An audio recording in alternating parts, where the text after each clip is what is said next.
Waalaikumsalam Bu Dwi. Oke, ini Bu ini mau coaching kan ya nanti? Iya, rencananya saya mau coaching nih sama Bu Dwi. Iya. Jadi saya mau menanyakan beberapa hal nih. Iya. Iya Bu Dwi. Coba saya tanyakan nih. Gini, Bu Ii, gimana nih? Ibu pengen saya membantu untuk mengembangkan kompetensi yang mana? Kompetensi itu kan ada ya Bu Dwi ya. Yang pertama mungkin ada kayak kehadiran penuh ya Bu Dwi. Yang kedua mungkin mendengarkan aktif. Mungkin yang ketiga itu mengajukan pertanyaan yang berbobot. Kemudian ada yang mendengarkan dengan penuh rasa ya Bu Dwi ya. Iya benar. Dari tadi ada keempat kompetensi nih ya. Iya. Bagian mana nih yang nanti Bu Ii inginkan untuk bisa nanti saya amati? Mungkin nanti ya Bu Dwi, mungkin saya memilih yang pertama ini Bu Dwi, yang kehadiran penuh mungkin iya. Mungkin di situ saya nanti mungkin lebih terfokus dengan permasalahan. Oke, terus bagaimana penilaian Ibu sendiri terhadap apa yang akan dikembangkan nanti? Mungkin penilaian saya terhadap apa yang akan dikembangkan itu terkait kehadiran penuh tadi. Saya mungkin ya Bu Dwi, mendapatkan harapan dan tujuan yang ingin saya capai Bu Dwi dari pembicaraan kita nanti Bu Dwi. Oke. Terus apa nih harapannya dari observasi yang akan nanti kita lakukan bersama ini? Apa nih harapan dari ini? Harapan salah satunya yaitu pastinya kita saya nanti Bu Dwi dengan permasalahan yang saya hadapi, saya bisa mengatasinya sehingga saya bisa menemukan solusi dan menemukan ide dari pembicaraan kita nantinya Bu Dwi. Oke, gitu saya rasa cukup ya Bu. Semoga nanti proses coachingnya lancar ya Bu Dwi ya. Jalan dengan lancar. Nanti kita ketemu lagi setelah coachingnya selesai ya Bu. Iya, itu Bu Dwi yang terima kasih Bu Dwi. Ya, terima kasih Bu. Ya Bu Dwi, terima kasih sama-sama. Assalamualaikum warahmatullahi wabarakatuh Pak Zulfan. Waalaikumsalam warahmatullahi wabarakatuh Bu Ii. Apa kabar Pak Zulfan? Alhamdulillah Bu, tetap semangat. Alhamdulillah ya Pak ya, tetap Bu. Semangat. Bagaimana pembelajaran di kelas Pak? Pembelajaran di kelas aman-aman saja Bu. Yang penting adalah pembelajaran tetap berpusat pada murid. Nah sekarang Pak ya, Bu. Berarti pembelajaran kita berpusat kepada murid. Nah, di sini tujuan Bapak nih. Ini saya sedikit ada ini ya Pak ya, komunikasi sama Bapak. Apa tujuan Bapak dalam meningkatkan motivasi belajar siswa, Pak? Ya. Kalau bicara tujuan, Bu, tentu kita bicara hasil belajarnya siswa. Tentu kita ingin meningkatkan hasil belajar siswa. Bagaimana caranya? Tentu kita meningkatkan motivasinya, minatnya, kemauan belajarnya, agar apa? Agar hasil belajar yang menjadi tujuan kita itu dapat meningkat. Nah itu Bu, saya Ibu ya. Bagaimana Bapak mengukur keberhasilan motivasi siswa tersebut ya Pak ya? Kalau saya mengukur motivasi siswa itu kita lihat dalam 3 aspek Bu. Kalau menurut saya, pertama adalah aspek keterlibatan siswa dalam proses belajar, terus bagaimana hasil belajar kelompok mereka, kita akan ada instrumennya. Jadi nanti kan keterlibatan siswa kan ada instrumennya tuh, bagaimana nih setiap siswa tuh ada nanti nilai-nilai dan skala penilaiannya, terus diskusi kelompoknya juga ada di instrumennya, tuh ada skala penilaiannya. Terus termasuk yang terakhir adalah hasil belajarnya Bu. Hasil belajar. Nah sekarang menurut Bapak nih, apakah ada penyesuaian atau ada apa namanya ya Pak ya, misalnya siswa yang kurang termotivasi itu apa yang harus mungkin Bapak lakukan gitu ya Pak? Ya, kalau saya untuk melakukan atau strategi untuk meningkatkan siswa yang kurang motivasi itu, tentu Bu, kita pembelajaran kita identifikasi dulu apakah masalah siswa yang tidak termotivasi terhadap belajar itu karena apa. Aspek yang pertama itu adalah kita identifikasi siswanya dulu atau gurunya dulu atau media penyampaian materi pembelajaran itu. Nah, kita tingkatkan, misalnya kalau guru misalnya di bagian guru kita siswa menyebabkan tidak termotivasi, misalnya siswa itu tak suka sama guru tersebut. Nah, itu kan jadi masalah, motivasinya pasti akan drop atau down.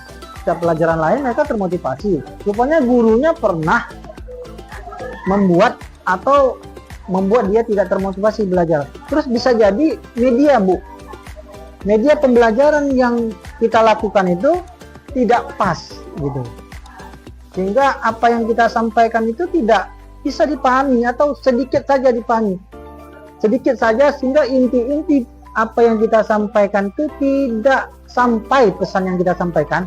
Ini menyebabkan juga media. Nah, yang ketiga itu adalah aspek siswanya. Bisa jadi siswa ini adalah punya, ketika kita melaksanakan proses pembelajaran di situ tuh ada faktor-faktor yang menyebabkan siswa tidak termotivasi. Misalnya faktor internal, bisa jadi dia dalam kondisi sakit, dia dalam kondisi lapar, terus dalam kondisi tertekan, sehingga tidak fokus dalam proses pembelajaran. Bisa jadi yang eksternalnya, pengaruh teman-temannya, bisa jadi diajak ngobrol sana sini sama teman, atau pengaruh dia begadang sehingga di kelas itu dia tidur, pengaruh lingkungan sekitar lah ya Pak. Bu.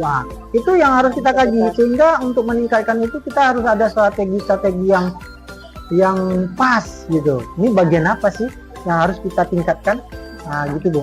Oke, nah sekarang yang ini dari itu Pak, apa yang Bapak lakukan untuk atau mengukur keberhasilan itu Pak? Nah, kalau saya untuk mengukurnya itu Bu, bagaimana proses pembelajaran yang kita laksanakan itu bisa membuat siswa itu terlibat. Nah, tuh, misalnya dalam pembelajaran berkelompok, siswa itu bisa nggak berpartisipasi dalam diskusi kelompoknya. Berpartisipasi dalam hal ini bukan saja dia masuk dalam kelompoknya, tetapi dia berkolaborasi, menggali informasi dan saling memecahkan masalah yang diberikan. Sehingga di situ dengan adanya keterlibatan siswa itu menjadi tolak ukur kita bahwa siswa tersebut secara tidak langsung melihat prosesnya sudah termotivasi gitu kan. Terus apa lagi selain itu, misalnya kepada siswa yang misalnya tak semua siswa yang harus berikan treatment yang sama. Ada siswa itu punya kemampuan yang di bawah rata-rata, misalnya dalam hal kemampuannya dalam mendengar, dia lebih kuat dalam mendengar. Terus ada siswa itu lebih kuat dalam melihat, dia lebih kuat banyak ngomong. Itu kan harus kita mantapkan metodenya biar apa yang kita sampaikan terus siswa ikut terlibat. Nah, ini adalah bagian yang sangat terpenting yang harus kita diagnostik gitu, biar apa yang menjadi tujuan itu dapat tercapai. Nah, sekarang Pak, itu sekarang mungkin langkah-langkah konkret itu Pak, itu untuk mencapai tujuan tersebut apa Pak? Kalau saya Bu, untuk mencapai tujuan itu, tentu yang pertama adalah kalau kita sebagai guru, kita harus menyiapkan dan merencanakan. Pertama adalah metode yang pembelajaran yang harus kita buat. Metode ini tentu kita sudah melaksanakan diagnostik awal dulu kepada siswa. Metode apa sih yang cocok pada siswa yang kelas ini? Ini anak-anak pintar semua, ya kan? Metode apa sih anak pintar ini yang mereka sudah terbiasa menggunakannya dan mereka paham lah metode yang kita buat dan mereka tuh aktif gitu. Kalau misalnya mereka suka berdiskusi, kita bawa pembelajaran berdiskusi dengan ditampilkan media pembelajaran yang semenarik mungkin. Menarik lah ya Pak. Ya, terus Iya. pasti di antara siswa tersebut ada yang kurang gitu ya. Nah, yang kurang ini kita coba monitor, amati. Kita amati pasti ada. Nggak semuanya siswa itu dengan apa yang kita buat itu semuanya masuk sama mereka. Pasti ada. Nah, yang ada inilah supaya jangan sampai jauh tertinggal mereka dengan yang anak lain, kita berikan mereka bimbingan. Pembimbingan secara individual. Nah, selain dari kita bimbing secara kelompok tadi, ada bimbingan secara individual, terus namanya itu adalah bimbingan konseling mata pelajaran. Karena bimbingan konseling ini bukan hanya guru BK aja, tapi guru bidang studi juga bisa melaksanakan bimbingan konseling, Bu. Mudah-mudahan apa yang menjadi rencana ini dapat kita praktekkan secara sebaik-baiknya. Nah, Itu Bu, kira-kira itu menurut saya, Pak Bu. ya. Nah, sekarang Pak mungkin ya Pak ya, itu langkah yang sudah Bapak lakukan. Nah, sekarang mungkin ada rencana aksi Bapak mungkin untuk kegiatan pembelajaran. Rencana aksi saya itu pasti saya membuat rancangan pembelajaran ya Bu ya. Rancangan pembelajaran itu seperti RPP modul dengan langkah-langkah kegiatan pembelajaran yang berpusat pada murid. Nah, di dalamnya itu pembelajarannya ya seperti yang 3 hal yang perlu kita masukkan di dalam itu adalah yang pertama adalah pembelajaran berdiferensiasi, yang Iya, kedua ada di sisi kompetensi sosial emosionalnya, yang ketiga ada budaya positifnya di sana tuh. Sehingga 3 hal ini kita masukkan dalam rencana pembelajaran. Terus apalagi yang menjadi rencana saya perlu dapat dukungan Bu dengan apa yang sudah kita rencanakan ini. Dukungan siapa? Tentu pimpinan kita, kepala sekolah. Terus siapa lagi? Teman sejawat. Terus sarana prasarana juga mendapat dukungan ya tentu persetujuan kepala sekolah. Nah, dengan yang sudah kita rencanakan, terus dapat dukungan dari pimpinan dan teman-teman sejawat, dan mudah-mudahan dengan langkah yang positif, apa yang kita rencanakan ini, apa yang saya rencanakan tuh dapat berjalan dengan baik Bu, sesuai dengan apa yang kita. Nah, sekarang komitmen Bapak nih Pak, ya Pak ya. Apa dari komitmen Bapak itu tujuannya itu Pak? Tadi Bapak sudah menyampaikan, mungkin Bapak ada tujuan ke depannya Pak. Kalau bicara komitmen, saya tentu komitmen saya bagaimana siswa ini termotivasi dalam belajar matematika. Karena selama ini pelajaran matematika ini momok ya. Iya, betul Pak. Komitmen saya bagaimana meningkatkan motivasi belajar anak matematika terhadap siswa saya. Komitmen saya. Terus saya selalu tentu Bu, apa yang sudah kita rencanakan khusus matematika ini, kita kan selalu mengevaluasi setiap kegiatan-kegiatan kita itu. Apa yang menjadi kelemahan, janganlah jadi itu sumber penyakit. Tapi jadikanlah kelemahan-kelemahan dan proses pembelajaran kita itu menjadi kekuatan kita. Salah satu misalnya siswanya nakal, jangan jadikan itu menjadi kelemahan, itu menjadi motivasi kita untuk bagaimana anak yang nakal itu bisa bagus, bagaimana anak-anak yang tidak tahu bisa tahu, bagaimana anak-anak yang berperilaku yang tidak bagus menjadi lebih baik. Karena di situ dimunculkan pembelajaran diferensiasi tadi, budaya positif tadi, terus apalagi tadi KSE itu tadi, sosial emosional. Jadi kalau seandainya di luar areal itu masih juga apa namanya itu masih lari dari konsep yang konsep kita harapkan itu. itu ya Pak ya. Tentu kita harus evaluasi. Terus setelah dievaluasi kita laksanakan. Tentu kita laksanakanlah apa namanya yang terakhir refleksi ya Pak. Sebenarnya ini tidak harus barang itu bagus menjadi ukuran kita, tetapi kita sudah maksimal nih berencana. Bisa jadi misalnya dia bisa menciptakan, tetapi yang kita nilai bukan hanya hasil ciptaannya, tapi prosesnya. Nah, itu tadi ya. Ya, berarti Bapak udah menyampaikan komitmennya ya Pak ya. Bu, mungkin Bapak punya rencana ke depannya Pak. Apa mungkin rencana Bapak ke depannya? Ya, kalau saya rencana ke depannya, saya akan membuat materi pembelajaran yang lebih menarik lagi. Satu. Ya. dengan hasil diagnostik siswa yang sudah dilaksanakan Pada pembelajaran awal ya Pak ya. ya kelas ini. Tentu metode ini dibarengi dengan media pembelajaran, terus di samping itu juga di dalam tadi yang saya katakan diferensiasi, terus emosional, sosial emosional, terus budaya positif sudah kita laksanakan dan kita buat dalam rencana-rencana kita praktek tentu dapat dukungan dari pimpinan kita, kepala sekolah dan teman sejawat. Terus ya kan Bu, rencana-rencana ini tentu kita buatkan dalam kegiatan-kegiatan kita. Tentu kita buatkan dalam kegiatan-kegiatan kita nih. Rencana itu insya Allah akan kita laksanakan pekan depan nih. Kalau kita coba usahakan iya. ya kita kerjakan. Mungkin Pak itu mungkin ya Pak ya. Ya Bu. Apa harapan Bapak ya yang ingin Bapak capai kita sebagai guru ya Pak. Ya Bu. Mungkin terima kasih Pak. Mungkin Ya, Bu. itu aja Pak. Makasih Bu. Mungkin Bapak sudah banyak menyampaikan keluhan-keluhan dan mungkin nanti ada kita tercapailah tujuan kita sebagai seorang Ya guru insya ya Allah, Pak. amin. Ya. Terima kasih Pak atas waktunya Pak. Ya Bu.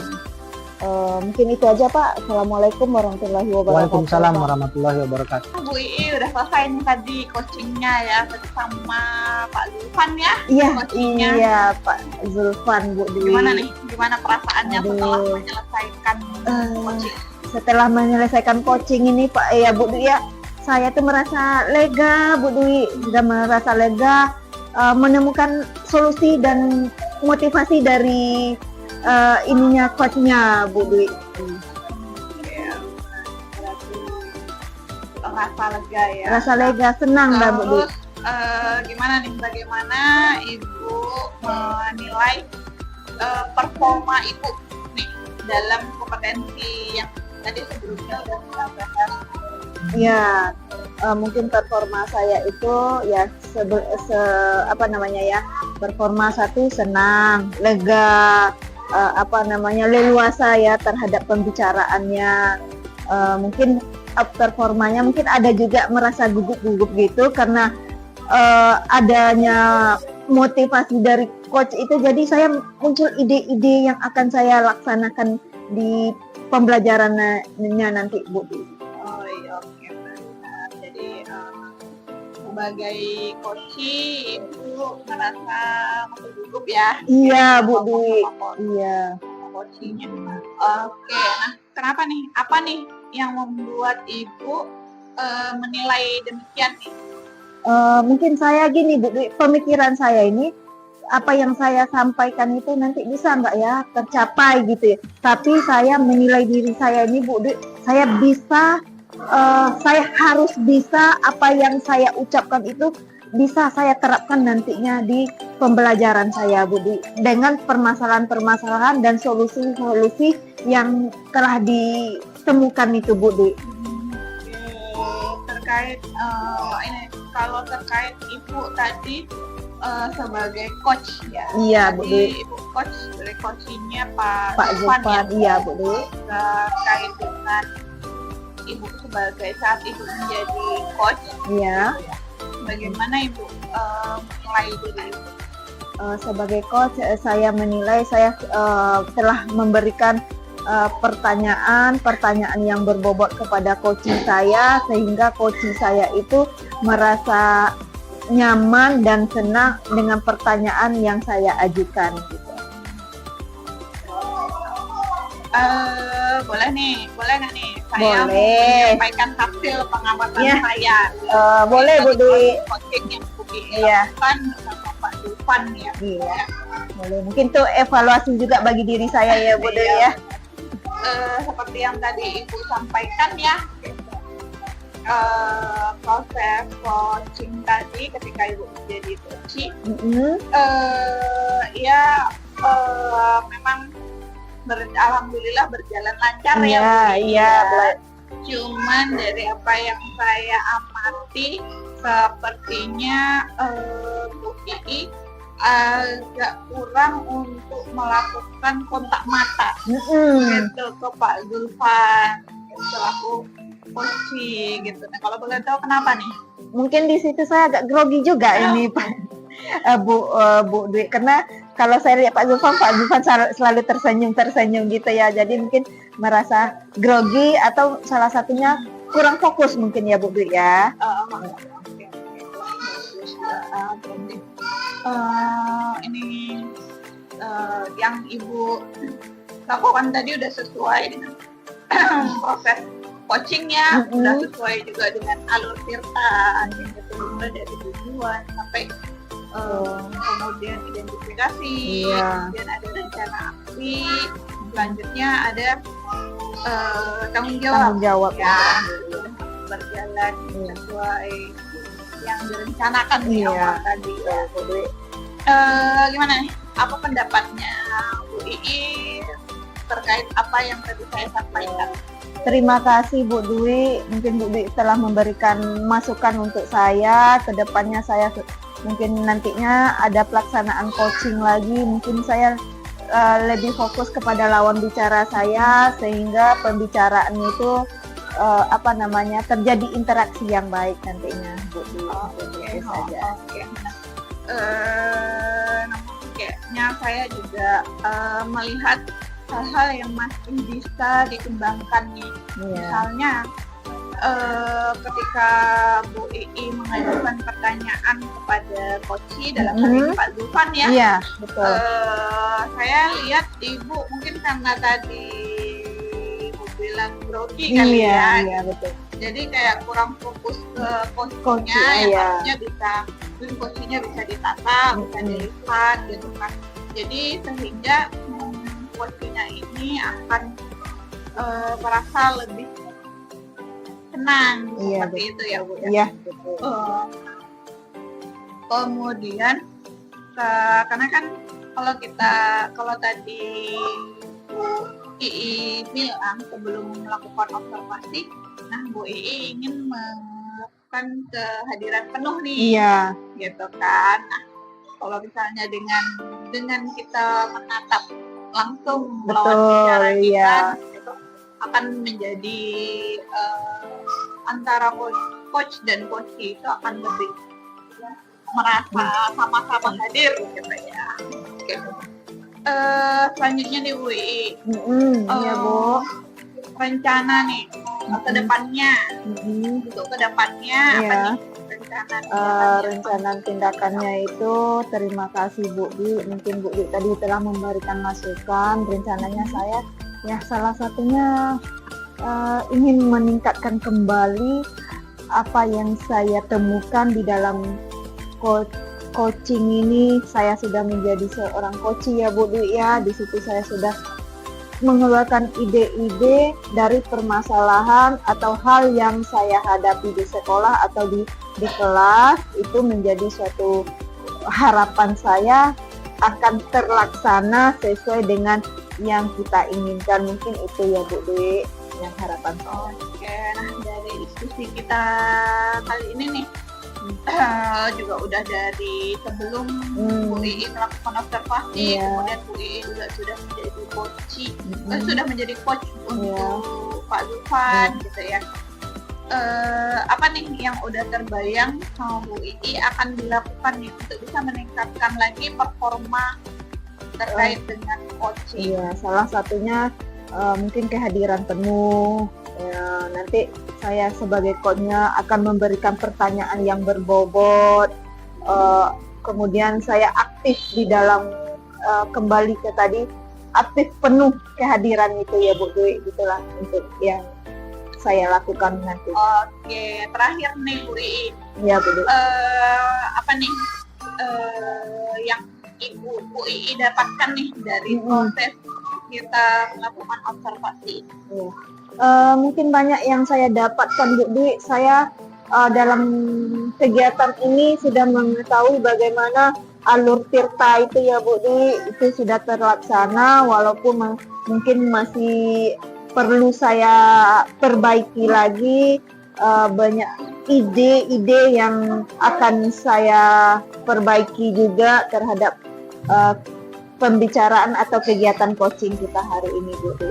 Oke, Ya, oke Bu In, semoga kedepannya kita bisa terus belajar yang menjadi lebih baik dan lebih baik lagi. Iya, Bu betul In. Bu Dwi.